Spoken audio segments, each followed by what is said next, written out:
Assalamualaikum. So hari ni Syaz dengan Puan Ainur dan Cikgu Halim adalah membeli kluster Tania daripada Limho pergi ke kluster dan datangnya daripada KL. Boleh tak saya nak dapatkan feedback daripada Puan Ainur?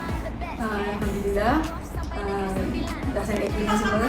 Memang bajetnya tu material je, tapi dah macam-macam season tunjuk dah tertarik dengan kluster ni. So kami keluarga pun berminat, dah alhamdulillah dapat membelinya.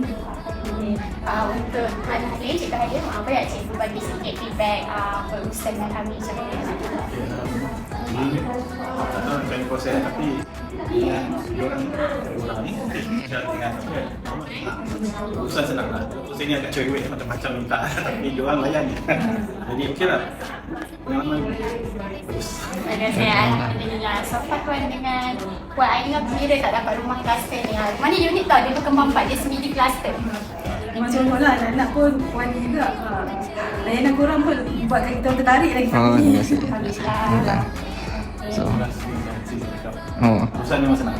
Alhamdulillah. Tetapi yang nak tengok mungkin akan InsyaAllah. Terima kasih untuk Puan Ainur dan Cikgu Halim telah memberi kepercayaan kepada Syaz dan Lokman. InsyaAllah kami bertanggungjawab sehingga dapat kunci dan selepas dapat kunci juga kami akan berusaha dengan Puan segala nak tanya apa-apa boleh sahaja nak beri WhatsApp ataupun kita boleh berjumpa. Dan ada sedikit hadiah daripada Syaz dengan Lokman untuk Puan dan Puan.